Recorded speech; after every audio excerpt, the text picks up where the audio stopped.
سيدنا محمد بن عبد الله وعلى آله وصحبه وذرياته وأمته ومن والاه وبعد.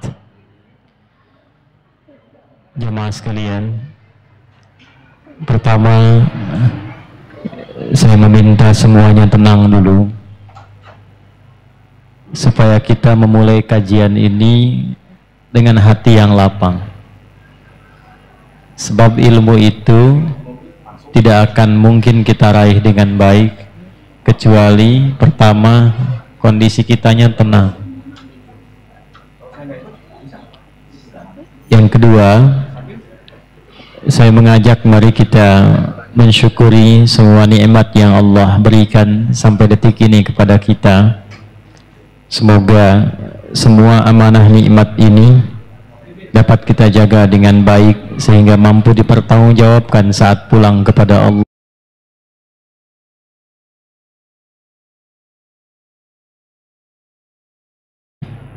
Kepada seluruh yang mempersamai kajian ini di malam hari ini, juga saya lihat ada teman-teman dari Polri tadi lantas yang telah menata. Semoga semua sehat dan baik insya Allah. Malam ini waktu kita sangat terbatas, karena malam ini pula selepas kajian saya akan langsung kembali. Karena tidak ada pesawat, maka menggunakan kapal laut. Dan akan terus nanti pindah, begitu tiba istirahat sejenak pakai pesawat kecil terbang lagi. Karena itu materi malam ini akan sangat padat, mohon disiapkan kondisi kita untuk belajar, dan materi ini akan menjadi penting dan jarang kita kaji mengenai kegiatan harian Nabi Muhammad sallallahu alaihi wasallam. Bagaimana kegiatan harian Nabi? Apa yang dikerjakan oleh beliau sallallahu alaihi wasallam dari bangun tidur sampai tidur lagi? Itulah yang menjadi topik inti bahasan kita yang kita kenal dengan kajian As-Sunnah An-Nabawiyah, napaktilas kehidupan Nabi sallallahu alaihi wasallam.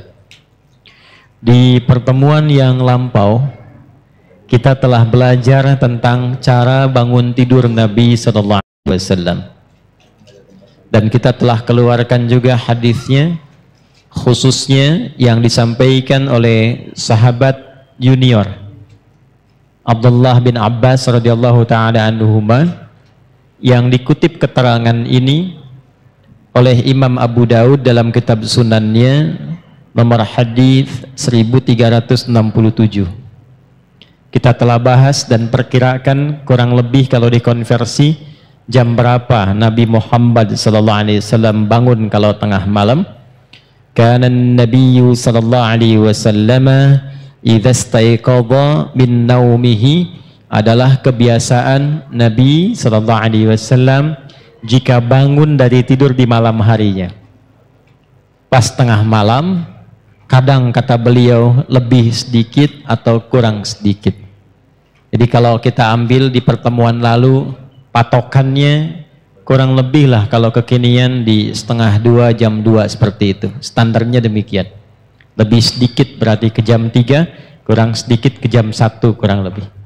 Nanti kita akan lihat rahasianya, apa kaitan dengan waktu bangun ini. Nah, salah satunya sebelum kita teruskan, saya mengingatkan supaya kita tidak lupa pembahasan yang lalu. Ingat, mengikuti sunnah Nabi itu manfaatnya 3. 1,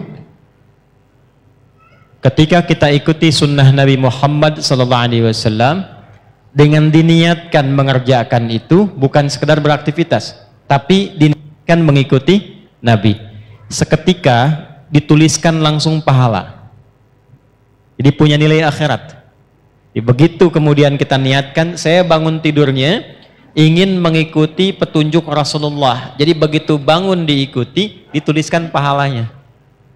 Di mana bangun tidur ada yang punya pahala? Pahala itu singkatnya bekal akhirat.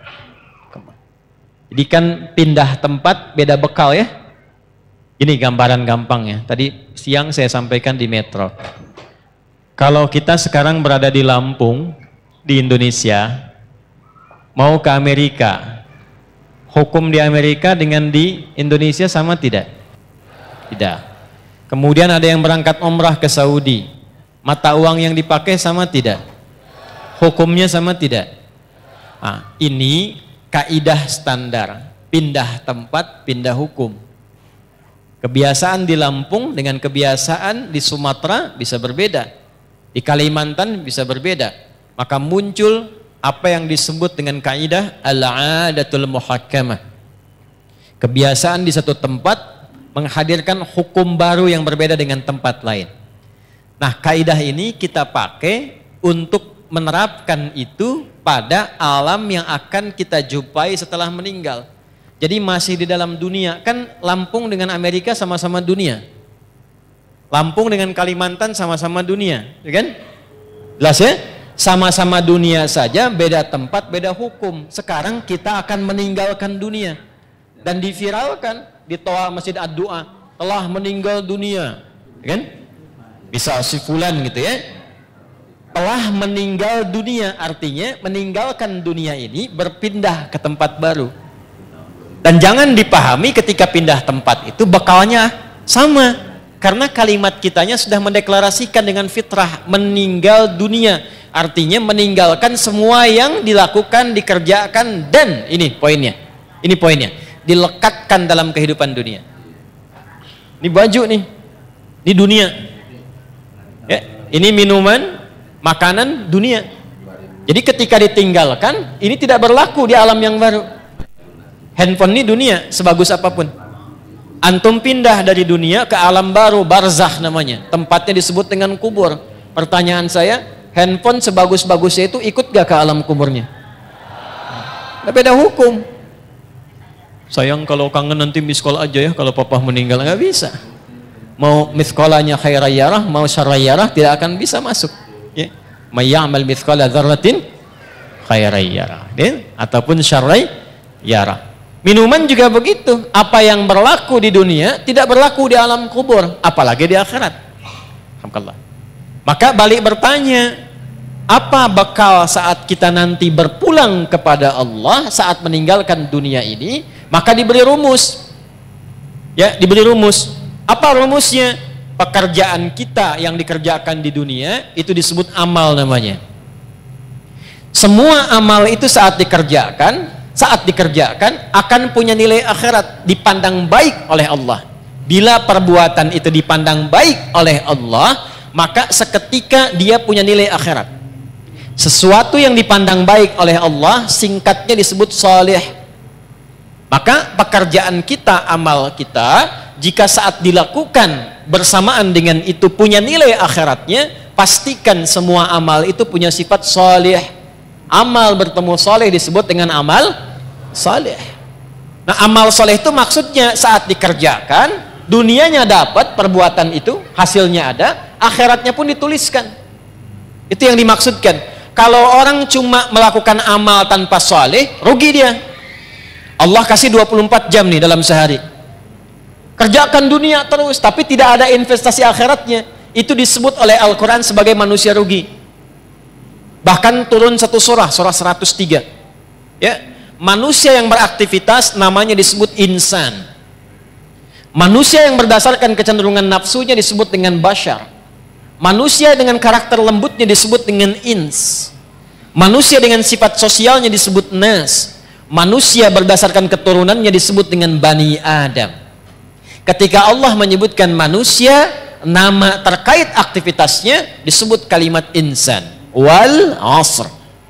Aku bersumpah demi waktu yang aku berikan pada manusia supaya diisi dengan perbuatan 24 jam. Cuma sayang, innal insana lafi khusr. Sungguh manusia yang beraktivitas menata waktu itu, mengisi waktu itu, tidak semuanya mendapatkan keuntungan. Tidak semua mampu mengolah waktu menjadi baik. Dan ada orang-orang yang ketika beraktivitas Allah pandang lafi khusr, rugi dia. Ya, rugi. Kenapa? Karena dia tidak menyiapkan bukan dunianya, bukan. Di sini bukan bicara dunia. Bukan bicara dunia. Jadi kalaupun Anda sukses, terukur urusan dunianya. Jam 7 saya kerjakan ini, jam 8 melakukan ini, jam 9 rapat di sini, jam 12 mendapatkan hasil ini, jam 3, jam 4, jam 5, sampai tidur di malam hari. Tapi dunia, ayat ini tetap mengatakan Anda rugi. Karena ketika Anda meninggalkan dunia itu, ternyata tidak punya apa-apa untuk dibawa. Maka Allah memberikan pilihan. Ya. Kalau saya tanya begini, Anda pilih dunia atau akhirat? Yang akhirat angkat tangan. Dah turun. Yang dunia? Ya, baik. Gak apa-apa, kan pilihan ya. Menang tidak dapat hadiah, kalah pun tidak dosa ya. Ternyata Anda banyaknya ngangkat pilih akhirat. Ternyata ketetapan Allah tidak begitu. Yang Allah inginkan, ambil dunia akhirat. Ya kan doanya begitu kan? Wa minhum may yaqulu rabbana atina fid dunya wa fil akhirati. Jadi nggak mungkin dapat akhirat kalau tidak melalui dunia. Jalan akhirat itu dunia. Nggak bisa tanpa dunia dapat akhirat tuh nggak bisa. Bagaimana caranya sholat supaya benar? Tertutup aurat. Ini dunia untuk menutup itu. Ini dunia nih, tembok segalanya, dunia. Jadi untuk mendapatkan akhirat butuh apa? Nah, sifat pekerjaan dunia disebut amal. Sifat keberkahan akhirat disebut soleh. Kalau ingin sekaligus dunia akhirat, maka pastikan setiap amal jadi illalladzina amanu wa amilus. Kecuali orang beriman. Allah ingin memberikan sindiran halus tapi dalam. Standarnya orang beriman itu pasti sukses dunia akhirat. Di standar orang beriman itu pasti amalnya soleh. Ya, begitu mengerjakan perbuatan punya nilai akhiratnya. Ini apa fungsi mata apa? Melihat. Tapi orang beriman melihatnya bukan sekedar melihat, karena kalau cuma melihat itu dunia. Dunia, semua bisa dilihat. Bagaimana caranya ketika mata ini melihat, melihatnya yang soleh. Karena itu ketika mata disebutkan, imannya ikut untuk menunjukkan standar orang beriman, matanya pasti soleh. Quran surah 24, laki-laki ayat 30, perempuan 31. Qul lil mu'minin, mata dulu sebelum iman dulu sebelum matanya. Firalkan Muhammad SAW pada setiap insan yang mengatakan dirinya beriman. Yaghuddu min absarihim, matanya hanya digunakan untuk melihat yang baik saja, yang saleh. Jadi imannya bekerja.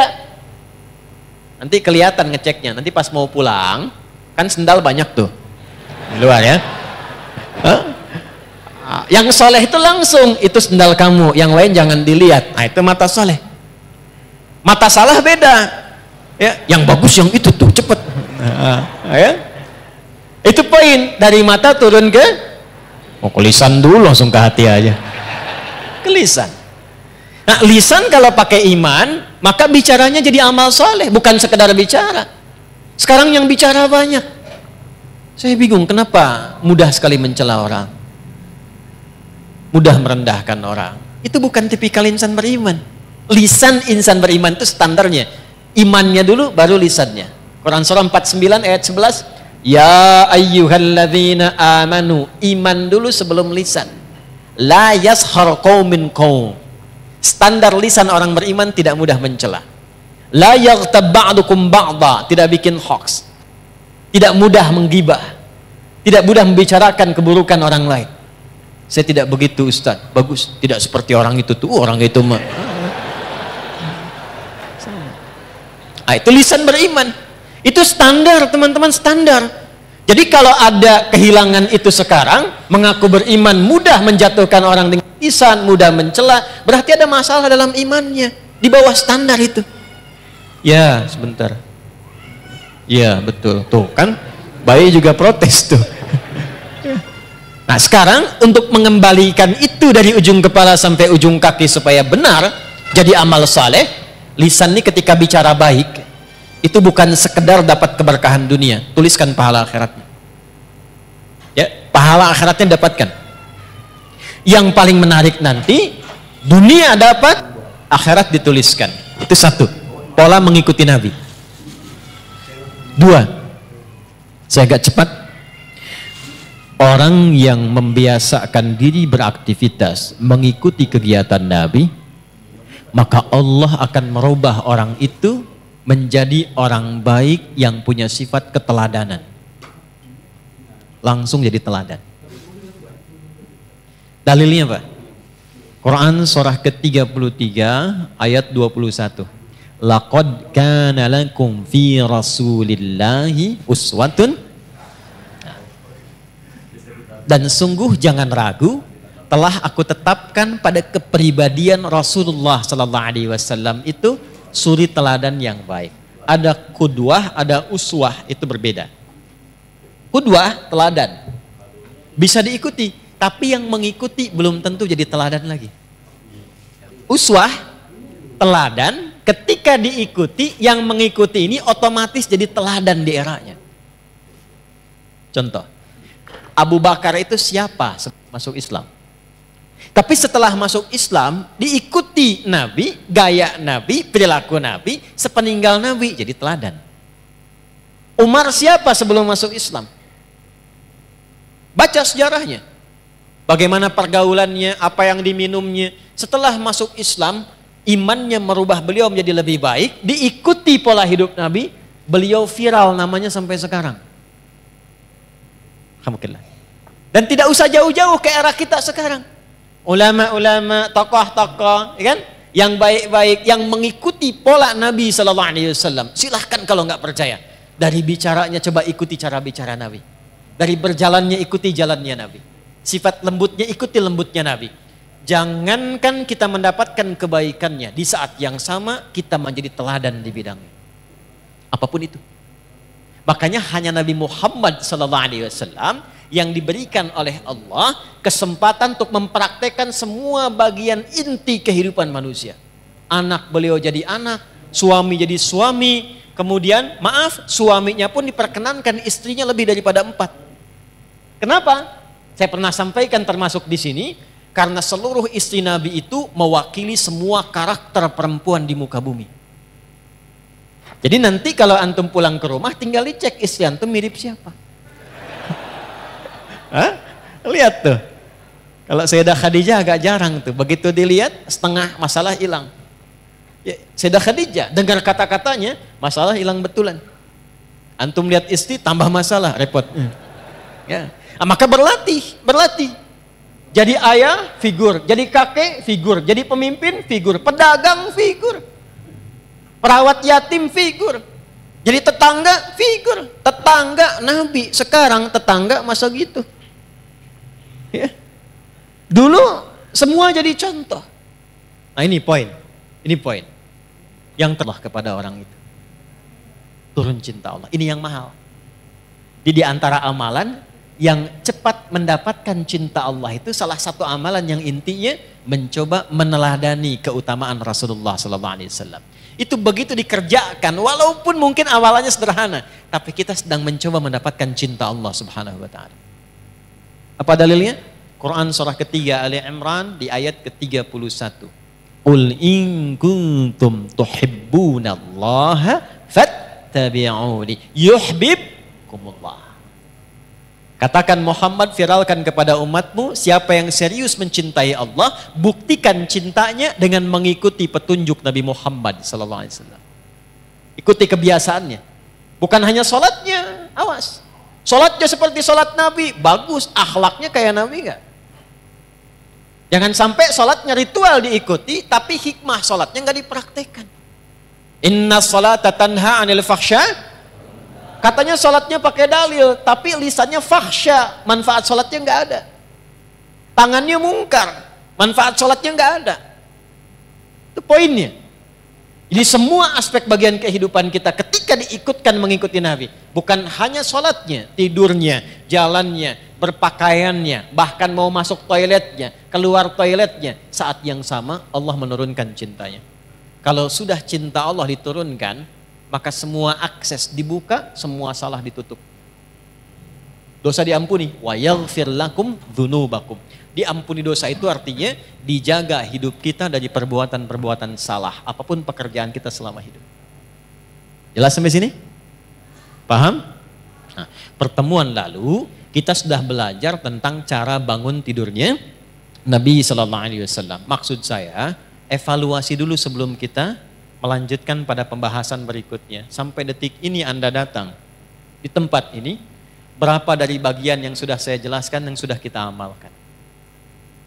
Ya, kana Nabi sallallahu alaihi wasallam, saya bacakan lagi hadisnya, adalah kebiasaan Nabi sallallahu alaihi wasallam. Idza staiqadha min naumihi, kalau beliau bangun dari tidurnya, fajalasa, maka beliau duduk terlebih dahulu. Ya, secara medis ini bagus, sesuai. Jadi jangan langsung bangun langsung lari ke kamar mandi, ya, sempoyongan jatuh antum. Ya, duduk dulu tenang. Tapi niatkan bukan sekedar duduk, bukan karena medis mengatakan itu baik, bukan, karena Nabi ngasih contoh. Itu poinnya. Kemudian wa masaha biyadihi min athari naumi. Dia gunakan bagian tangannya yang bersih untuk menghilangkan bekas ngantuknya.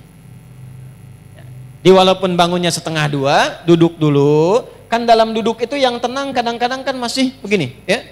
Apa bahasa Jepangnya? Nundutan, gitu ya. Ya, kadang kan masih begini kan, begitu sadar udah jam 2. Dan itu belum sadar penuh. Jadi bukan langsung baca doa. Doa itu dipanjatkan dalam keadaan sadar. Bukan masih ngantuk. Maka sunnah yang kedua, hilangkan dulu bekas ngantuknya dengan tangan yang diduga bersih. Jelas? Baru setelah itu, faqara'a khawatima Ali Imran, membacakan 11 ayat terakhir surah Ali Imran. Ya, baca di situ, dibacakan dengan lisan, difahami dengan pikiran, diniatkan dengan hati untuk mengamalkan. Kita sudah bahas di pertemuan lalu, intinya menyusun kurikulum hidup di hari itu, dunia sampai akhiratnya. Kan spiritnya begitu ya, bagi yang baru bergabung, lihat lagi episode yang sebelumnya. Jadi nggak ada orang Islam bangun tidur yang nggak punya agenda, nggak ada begitu. Standar orang Islam itu bangun sudah punya agenda, hari itu mau ngapain. Bangun tidur apa yang mau saya kerjakan, jam 5 apa yang saya lakukan, nanti subuh jamaah di mana, zuhur jamaah di mana, asar jamaah di mana, meeting jam berapa, bagaimana ngatur cara rapat itu yang tidak bertabrakan dengan waktu sholat. Bagaimana ngatur pekerjaan yang nanti dalam saat yang bersamaan masih bisa murajaah, misal. Diatur. Orang Islam tuh begitu. Makanya dibikin formatnya dengan nama-nama waktu sholat. Begitu bangun ketemu subuh. Setelah itu kan, dari kata asbah yang sudah siap dengan rencana. Was-subhi idza tanaffas. Quran surah 81 ayat 18. Dan aku bersumpah demi waktu subuh kalau sudah tiba, bersamaan dengan nafas yang keluar yang baru itu, agenda kita sudah tersusun. Cek di pertengahan siang, siang itu nahar, tapi zuhur. Zuhur itu dari kata idhar, jelas terang.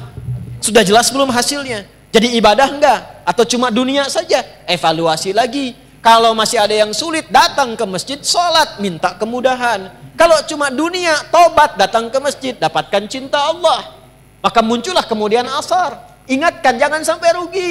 Karena sebentar lagi juga kalau bukan meninggalkan dunia duluan, dunia meninggalkan kita. Maka diperlihatkan maghrib. Lihat ke alam tuh. Alam saja tidak selamanya terang. Pasti akan gelap. Lalu ujungnya adalah isya. Dari kata asya, pencarian ma'isyah, sibuk. Kalau turun ke kasrah, isya, sesibuk-sibuknya pasti akan selesai juga. Jadi kalau dengar adzan isya, Allahu Akbar, itu rasanya beda dengan maghrib. Lain dengan subuh. Kalau dengarnya pakai iman itu lain. Kalau nggak pakai iman beda rasanya. Adzan. Baru duhur dasar lagi. Tapi kalau pakai iman lain. Allahu Akbar, Isya.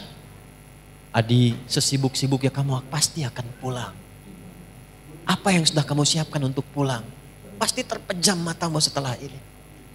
Apa persiapanmu? Itu dalam sekali maknanya. Maghrib, asar beda. Kalau kita ngajinya dengan pemahaman. Tapi kalau ngajinya tidak dengan argumen hanya sentimen saja. Kadang kita hanya memenuhi, kadang hanya memenuhi sebagian. Allahu Akbar. Kecilin tuh toanya. Udah kecil Pak, cuman mic-nya aja yang kencang. Paham ya? Nah itu poinnya. Nah jadi apa yang kita bahas di pertemuan lalu seharusnya sampai sekarang diwujudkan oleh kita. Tidak ada kita bangun dari tidur kecuali kita punya program yang terukur. Sampai pulang. Innaka la tukhliful mi'ad, sampai pastajab, sampai istiqomah di ayat ke-200-nya. Turunkan, kan pernah saya sampaikan. Kalau mau bikin kurikulum, turunkan dulu surganya. Maksud surga itu ayat-ayat surga yang berbicara tentang tujuan kita. Nih contoh, surga kan ada 8 tingkatannya. Dari 8 itu antum mau masuk dari yang mana?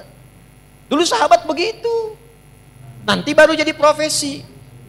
Contoh begini nih. Yang pengen masuk surga Firdaus misalnya angkat tangan. Angkat aja nggak apa-apa ya, namanya berharap kan. Dah. Bagus. Dah.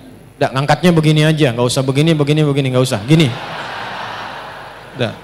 Awas, jangan bawa-bawa politik ke sini. Kita lagi ngaji, ya. Keluar. Gak boleh. Gini. Dah. Yang pengen masuk surga Aden siapa? Baik. Pertanyaan saya bukan itu. Tahu nggak kurikulumnya apa? Tuh.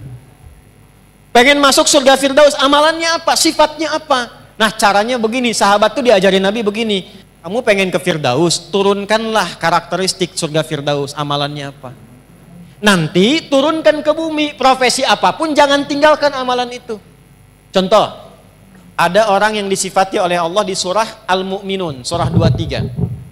Ayat 9 sampai 11-nya itu dengan para penghuni surga Firdaus yang sedang berpetualang di bumi. Ada ciri-cirinya. Ulaika humul warithun alladzina yarithuna al-firdausa hum fiha khalidun. Tahukah kalian, mereka itu ada orang-orang yang calon penghuni surga Firdaus yang sedang berpetualang di bumi dan mereka akan kekal saat pulang tinggal di surga Firdaus. Siapa mereka itu? Urutkan dari ayat 1 sampai ke ayat tadi. Qad aflahal mu'minun alladzina hum fi salatihim khashi'un. Urutkan walladzina hum 'anil laghwi mu'ridun walladzina hum lizzakati. Nah, amal itu turunkan ke bumi dengan pekerjaan Anda sekarang, saya sekarang, kita sekarang. Laksanakan pekerjaan kita, jaga sifat-sifat penghuni surga Firdaus tadi. Gitu caranya. Nah, itu kurikulum dihadirkan, diingatkan setiap bangun dari tidur. Sunnahnya baca itu. Itu maksudnya. Jadi bukan sekedar dibaca. Karena agama ini bukan cuma bacaan, tapi pemahaman dan amalan. Al-iman wal amal, al-qiraah wat tilawah. Qiraah itu baca, tilawah itu paham. Orang yang baca, qori. Ya, makanya ketika qori baca, cuman baca. Untuk memahamkan, di samping ada yang terjemahan. Ya kan? Yang terjemahan itu namanya siapa?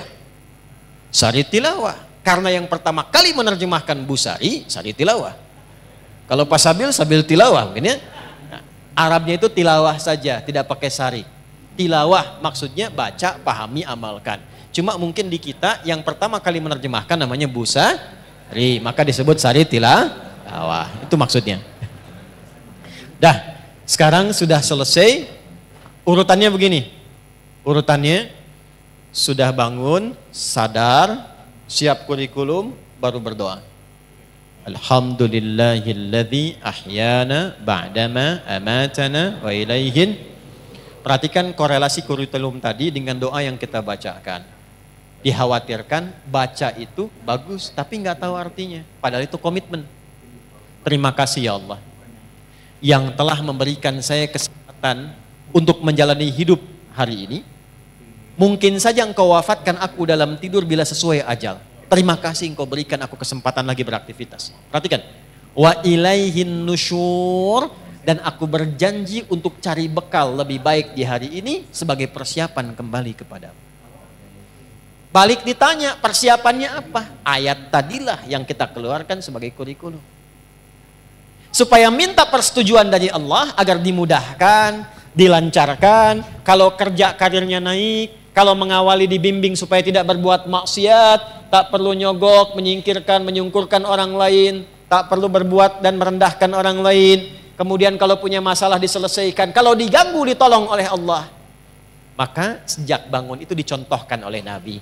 Kalau sudah punya rencana, sudah berdoa, kerjakan amalan ini. Apakah amalan itu? Kita teruskan hadisnya.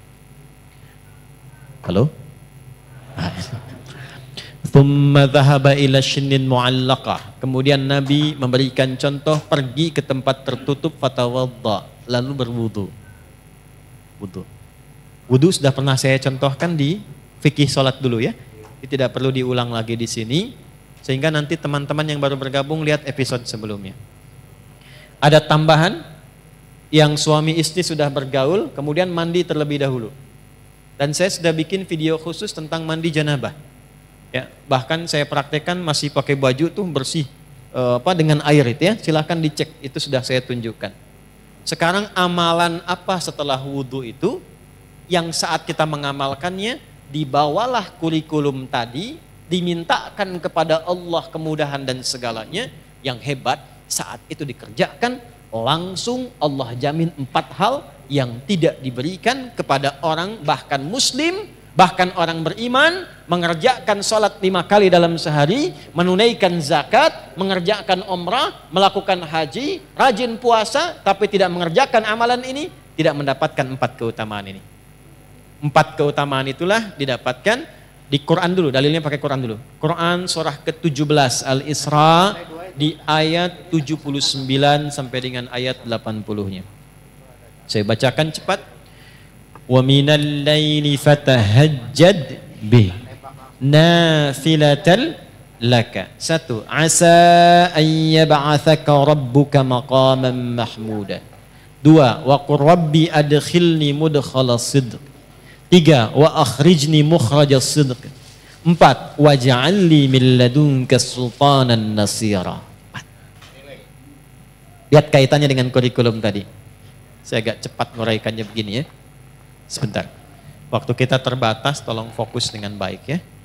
Belakang kelihatan ini? Ah ya, kelihatan. Belum saya tulis udah kelihatan.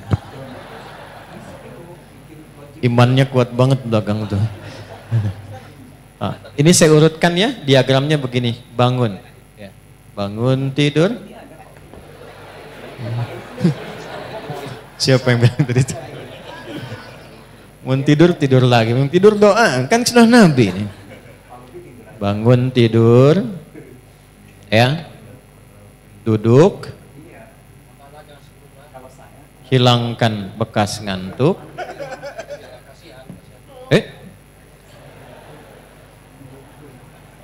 Hilangkan bekas kantuk. Kemudian setelah itu siapkan kurikulum. Ini dibaca tuh begini. Ada di ilmu psikologi, kalau kita ingin menguatkan diri itu, katakan dengan lisan kita. Katakan supaya makin kuat. Itu ilmunya dipakai diantaranya oleh Korea untuk menyusul Jepang. Di Korea itu anak-anak kecil dulu yang dari TK-TK itu, kalau mau masuk sekolah atau bikin sesuatu, dia katakan harus lebih dari Jepang, harus lebih dari Jepang. Jadi Jepang misalnya bikin Honda, dia bikin Hyundai. Ya Hyundai saya tahu bahasanya dibacanya Hyundai. Ya. Apa saja Jepang masuk Piala Dunia, Korea mesti masuk. Ya, apa saja dibuat. Nah itu dikatakan Jepang lebih dulu. Masih ingat gak waktu dulu 97 tuh ada acara namanya Benteng Takeshi. Ya kan? Begitu mau nembak, katakan kamu bisa, kamu bisa, kamu bisa. Nah kan? Ya kan? Semusim dengan Dragon Ball itu kan? Ya, Susuke Watanabe dulu yang nulis Dragon Ball itu. Kenapa jadi ke situ ya?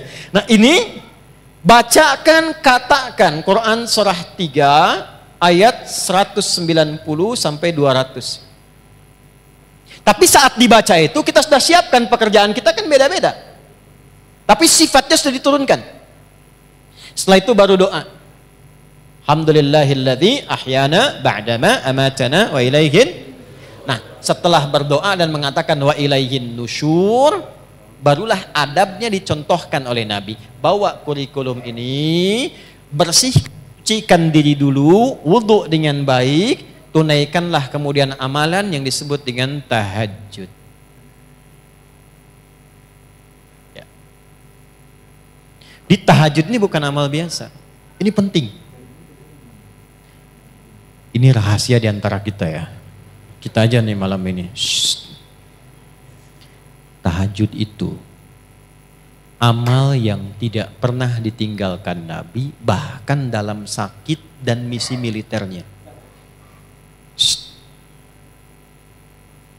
Nabi dikonfirmasi oleh Sayyidah Aisyah radhiyallahu taala anha, dalam sakit pun itu masih memaksakan tahajud walaupun sampai duduk. Bengkak kaki masih tahajud. Kesaksian beberapa sahabat menjelang misi militer karena diserang harus bertahan. Maka yang terjadi apa? Semua bersiap, berbaris, ada yang lihat, semua tidur kecuali Nabi di bawah pohon masih tahajud. Masih tahajud. Ulama kemudian meriset, dicari apa sebetulnya pentingnya tahajud ini, sampai Nabi itu ngasih contoh, sampai nanti ada komen dari sahabat-sahabat terdekat Nabi, bahasa kitanya begini, kalau kita masih mampu jangan tinggallah kemudian. Apa keistimewaan tahajud ini? Pentingnya apa? Di Islam tuh runtut semuanya. Saya langsung cepat dulu. Orang-orang yang datang membawa kurikulum hidup, lalu dia menunaikan malamnya tahajud. Ingat, saya belum bicara fikih ya. Kalau fikih itu cuman membahas tentang sholatnya saja. Enggak terkait dengan ini pun Anda sholat, sah sholatnya.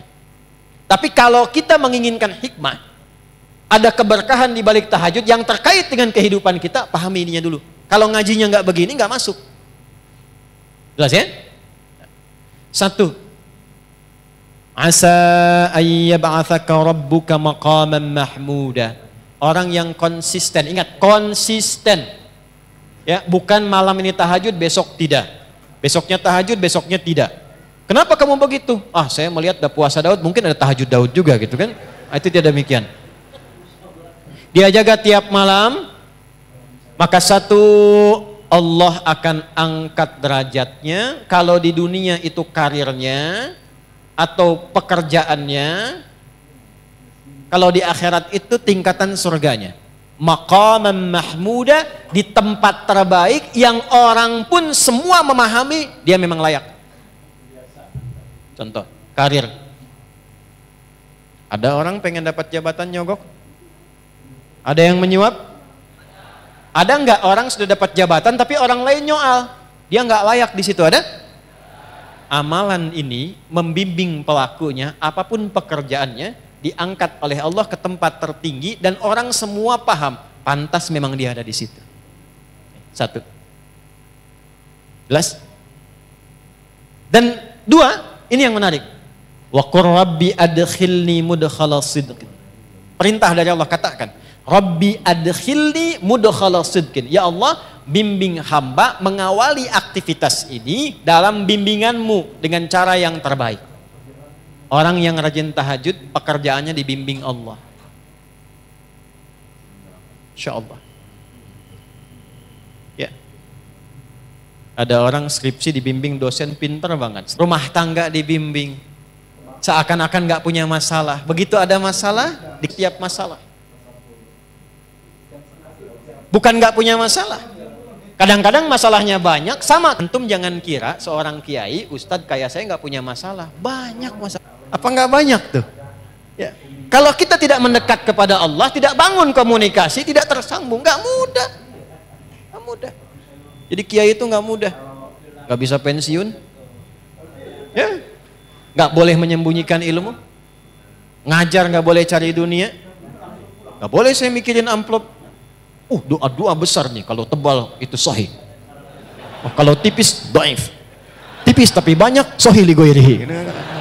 Gak ada, gak boleh bicara tarif, gak boleh minta-minta begitu, ikhlas kalau mengajar. Jangan menyembunyikan. Yang paling repot tuh begini, kalau disampaikan ente ngamalkan. Jadi kalau saya misalnya sekarang pandai nasihati, tidak mengamalkan, itu dicela oleh Allah. Afala ta'qilun, otak kamu di mana kata Allah. Dan gak bisa pensiun. Itu kalau gak bangun komunikasi, tersambung dengan Allah dengan cara yang baik, tidak mudah. Yang keempat, waj'alli min ladunka sultanan nasyira. Dilindungi oleh Allah. Allah langsung yang lindungi. Bisnis jangan dikira teman-teman itu berjalan begitu saja. Ada persaingan. Kadang-kadang Anda yang pasang tender begitu dapat, orang lain yang ngambil. Ada begitu? Ada. Al-Baqarah 155 isyaratnya.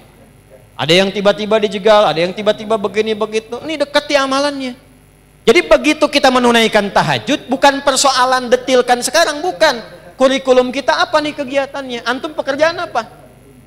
Di kebun, di sawah, bertani, berkantor, jualan, dagang. Ini kan kurikulumnya. Susun sampai akhirat, tunaikan tahajud, minta sama Allah dalam sujud. Karena itu di Al-Insan ayat ke-26, Dikonfirmasi di ujungnya, wasabbihu lailan tawila. Sujud, tasbih, minta yang panjang supaya kurikulum yang disusun ini dimudahkan oleh Allah dengan 4 sifat ini. Kalau belum sanggup bangun, ya Allah, itu disindir lagi di Quran surah 73 itu. Ya ayyuhal muzammil, duhai yang sedang enak pakai selimut. Qumil laila illa qalila. Kamu pengen lancar, pengen senang, pengen mudah, pengen bahagia, tapi kamu jauh dariku. Aku aja dibegitukan. Tuh. Nisfahu awi qusbinhu qalila. Gak usah panjang-panjang. Ini manhaj nanti. Begini cara menunaikannya. Sedikit aja, walau 2 rakaat. Walau witirnya 1 rakaat. Tunaikan dengan ikhlas. Bacakan surat Al-Ikhlas kalau terasa panjang. Misalnya, yang paling menarik tuh begini. Lihat poinnya, lihat poinnya. Ini yang paling menarik. Allahu Akbar. Innalaka fin nahari sabahan tawila. Kamu ini menarik kata Allah. Siangnya sibuk cari dunia, malamnya terlelap dengan selimut. Cita-cita masuk surga, amalan belum cukup. Bangun dong, tuh, bangun. Jadi kalau ditanya apa manfaat tahajud dan apa hubungannya dengan doa saat bangun tidur, ini korelasinya. Nah, sekarang mohon izin kita dengarkan adzan dulu karena sudah masuk waktu Isya. Nanti saya mungkin izin setelah adzan saya sambungkan dulu sekitar 10 menit. Setelah itu baru ditutup dengan menunaikan Isya ya. Karena ini kan semua insya Allah di satu tempat ya. Kalau sifatnya satu tempat nanti kita bisa lakukan secara bersamaan. Beda dengan sifat masjid yang dia punya sifat untuk menunaikan sholat saja. Karena kita sedang dalam sifat kajian, nanti kita gabungkan setelah adzan kita dengarkan untuk menunjukkan ke daerah setempat bahwa waktu Isya sudah tiba. Jelas? Kemudian saya sambungkan 5-10 menit, setelah itu baru ditunaikan sholat Isya berjamaah. Siap? Silahkan adzan terlebih dahulu. Allahu Akbar, Allahu Akbar, Allahu Akbar,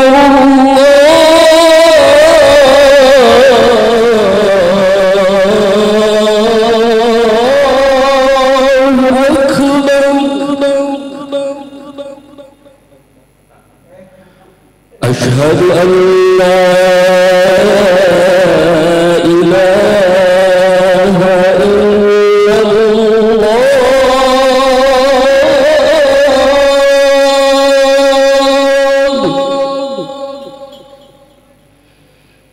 أشهد أن لا إله إلا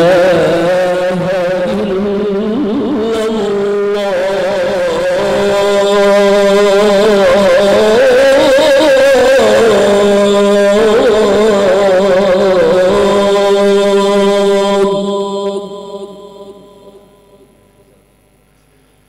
أشهد